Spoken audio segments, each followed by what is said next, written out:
ஜோதிட ரகசியங்கள் நேயர்கள் அனைவருக்கும் வணக்கம். நான் உங்கள் அஸ்ட்ரோ ஆசியா. இன்றைய தினம் செய்வினையால பாதிக்கப்பட்டு ரொம்ப கஷ்டப்படுறவங்க இருப்பாங்க. இவங்க வந்துட்டு நிறைய நாளா காசு செலவு பண்ண முடியாது.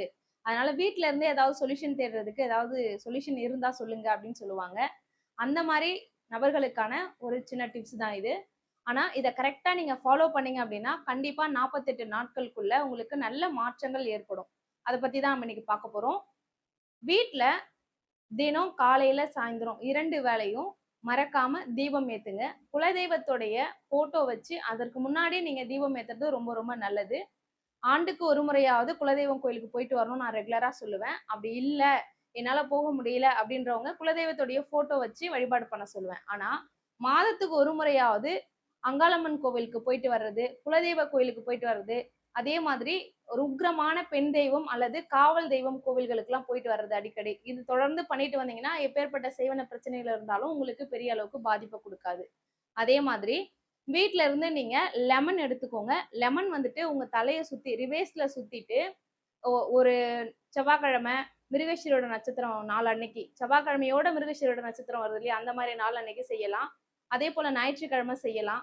சனிக்கிழமையும் செய்யலாம். இந்த மாரி தினங்கள்ல நீங்க லெமன் வந்து வீட்ல சுத்தி போட்டு, நீங்க காலால மிதிச்சுட்டு திரும்பி பார்க்காம வீட்டுக்குள்ள வந்து கை, கால் கழுவிட்டு வந்துரணும். இந்த மாரி பண்ணிட்டு வரும்போது, உங்களுக்கு இந்த செய்வினை சம்மந்தப்பட்ட பிரச்சனைகள் கிளியர் ஆகும்.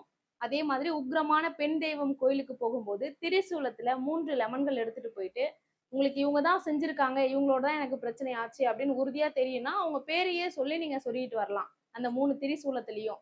இல்ல எனக்கு யாருன்னு தெரியல அப்படின்னா, என் பேர் தெரியலனாலும், நீங்க யார் எனக்கு செய்திருந்தாலும் அப்படின்னு சொல்லி, அவங்களுக்கு அவங்க செஞ்சது நல்லதா இருந்தாலும் சரி, கெட்டதா இருந்தாலும் சரி, அவங்க செய்த வினை அவங்களையே சேரணும் அப்படின்னு சொல்லி, நீங்க வந்து அந்த 3 திரிசூலத்திலயும் வந்து அந்த 3 லெமன்கள சொருகிட்டு வரும்போது, வேண்டுதல் அம்மன் கிட்ட வச்சுட்டு வரும்போது, கட்டாயமா உங்களுக்கு அந்த செய்வினை தோஷங்கள் எது இருந்தாலும், அவங்களுக்கே ரிப்பீட் அடிக்கும். உங்களுக்கு எந்த பாதிப்புகளும் குடுக்காது.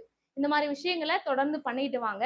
இல்ல எனக்கு சுத்தமா இது வந்து கிளியர் ஆகல, நான் எல்லாமே பண்ணிட்டேன் அப்டின்னா, உங்களுக்கு அதுக்கப்புறமா நீங்க வந்துட்டு அ போர்ட்ல தெரியக்கூடிய இந்த நம்பருக்கு கான்டாக்ட் பண்ணுங்க. நான் கண்டிப்பா உங்களுக்கு அதுக்கான சொல்யூஷன் பார்த்துட்டு என்னன்னு சொல்றேன். Thank you so much.